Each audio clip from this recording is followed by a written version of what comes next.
के जिला गांधरबल नगर परिषद अध्यक्ष पद के लिए धन सचिवालय गांधरबल में मतदान हुए, जिसमें पूर्व अध्यक्ष एडवोकेट अल्ताफ लोन और हिलाल अहमद तंत्र के बीच चुनाव हुए हैं, जहां हिलाल अहमद ने अपने प्रतिद्वंदी एडवोकेट अल्ताफ अहमद लोन को हराकर नगर परिषद गांधरबल के अध्यक्ष पद पर जीत हासिल की है।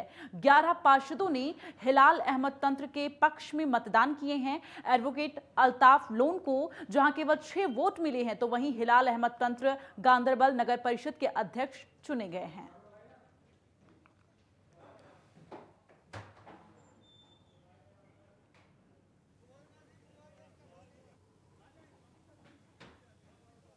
मुकाबले में जो खास बात आप कह रहे हो, सभी लोगों को पता है कि मैं इस चीज के लिए तैयार नहीं था।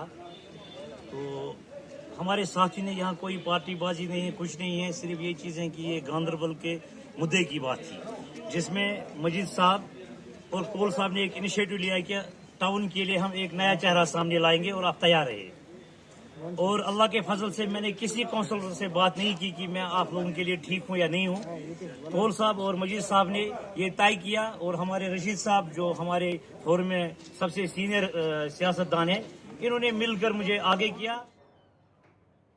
वहीं श्रीनगर और पुलवामा के बाद पिछले दिन कुलगाम के वनपोह इलाके में भी 2 गैर सरकारी कार्यकर्ताओं की हत्या कर दी गई, जिसकी राजनीतिक और गैर राजनीतिक हलकों में व्यापक निंदा हुई है। और पूर्व राज्यसभा सदस्य नजीर अहमद लावे ने इस घटना की निंदा की है, और उन्होंने कहा कि यह हत्या पूरी मानवता और कश्मीरवाद के खिलाफ है।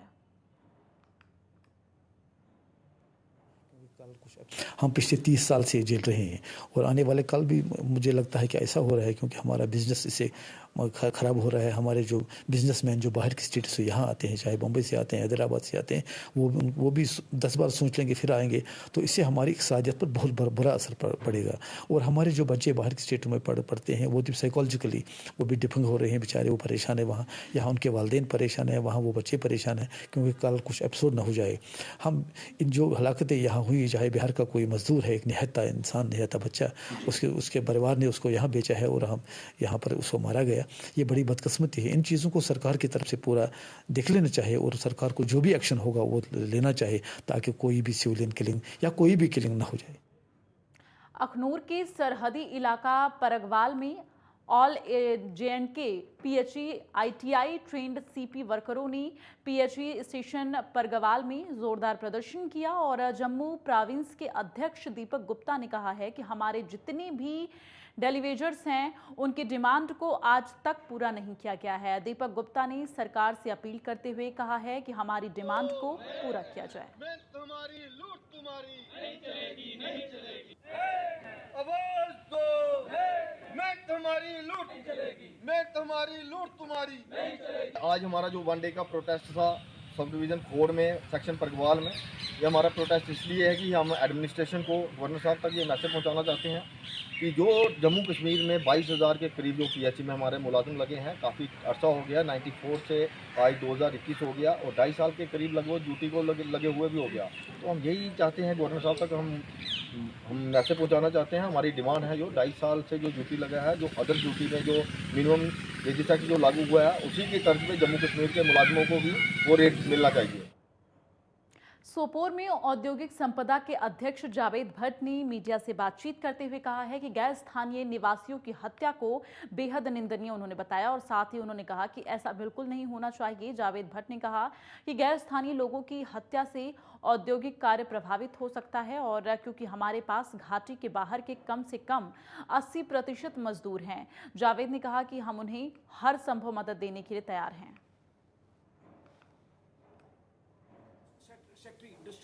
आज जो मेरा मकसद ये बशर्ते प्रेसिडेंट इंडस्ट्रियल एस्टेट सोपोर, जो मेरा ये मकसद था आज ये प्रेस कॉन्फ्रेंस का, ये मकसद था जो कल शाम को 2 निहत्तों की किलिंग हो गई, उस रिगार्डिंग मेरी ये प्रेस कॉन्फ्रेंस आज है। मैं आज मौजूदा हुकूमत का शुक्रगुजार हूं कि जब जो ही कल शाम को ये किलिंग हमने टीवी पे देखी, तो मैंने उसी वक्त जो हमारे ऑनरेबल प्रिंसिपल सेक्रेटरी इंडस्ट्रीज है उसके साथ मैंने बात की, शुक्रगुजार हूं मैं उसका। उसी वक्त उसने डायरेक्शन दे दी डीसी बारामूला को, और डीसी बारामूला ने रात के 8:30 बजे मुझे डीआईजी बारामूला और एसएसपी सोपोर को इंडस्ट्रियल एस्टेट भेज दिया, उसके लिए मैं शुक्रगुजार।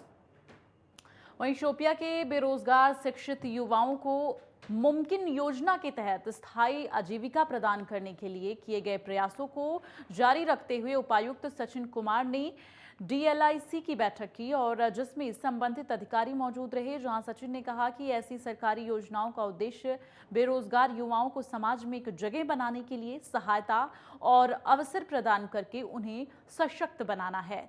सचिन ने कहा कि युवाओं को उनके सपनों और आकांक्षाओं को सरकार और सक्षम बनाने के लिए अधिक अवसर और उचित सुविधाएं प्रदान करने के प्रयास जारी हैं। तो बैठक में संबंधित अधिकारी मौजूद रहे। डीसी की अध्यक्षता में डीएलआईसी की बैठक हुई है, जहां पर मुमकिन योजना के तहत बेरोजगार युवाओं तक रोजगार पहुंचाने की जो कोशिश है वो पूरी तरह से की जा रही है।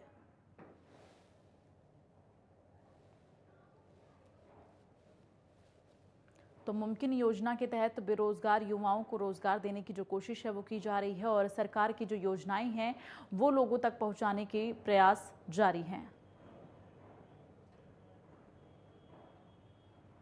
नौशहरा में लीगल सर्विस कमेटी के चेयरमैन ने उप जिला अस्पताल में कोरोना के प्रति लोगों को जागरूक करने के लिए एक कार्यक्रम की शुरुआत की और जिसमें लीगल सर्विस कमेटी नौशहरा के कर्मचारियों ने लोगों को जागरूक किया और इस मौके पर ब्लॉक मीडिया अधिकारी और आपको बता दें भारी संख्या में लोग वहां पर मौजूद रहे।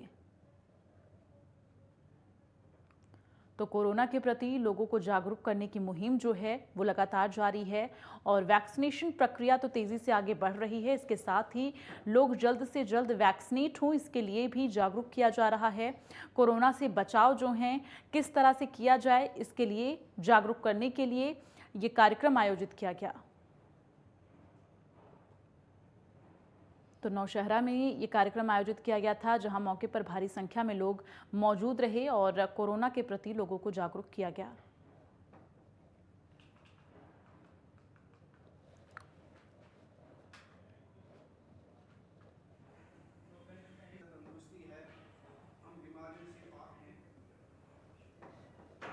तो नौशहरा की तस्वीरें आपको दिखा रहे हैं, जहां पर कार्यक्रम आयोजित किया गया। लीगल कमेटी के चेयरमैन ने कार्यक्रम आयोजित किया था, जहां पर लोगों को कोरोना के प्रति जागरूक किया गया, किस तरह से कोरोना से बचाव करें और साथ ही वैक्सीनेट होने के लिए भी लोगों को जागरूक किया गया।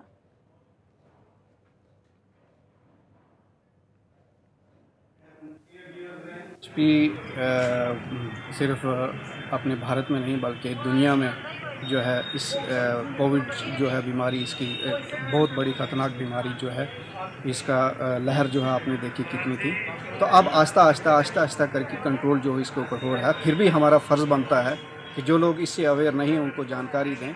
तो आज भी हमारा यहाँ पे एक प्रोग्राम जो है ऑर्गेनाइज़ करने का, इन कोलैबोरेशन विद जो है मेडिकल डिपार्टमेंट जो हमने एक कोर्ट की तरफ से, लीगल सर्विस अथॉरिटी जो है इसकी तरफ से एक प्रोग्राम ऑर्गेनाइज़ किया। तो लीगल कमेटी के चेयरमैन की आपने बातें सुनी कि किस तरह से कोरोना की जो दूसरी लहर आई थी देश में, उससे किस तरह से लोग प्रभावित हुए, किस तरह का माहौल बना हुआ था और ऐसे में तीसरी लहर को जो लेकर संभावनाएं जताई जा रही हैं, किसी भी तरह से कोई परेशान ना हो, इसके लिए लोगों को जागरूक किया जा रहा है कि कोरोना से बचाव किस तरह से किया जाए और साथ ही वैक्सीनेट हो।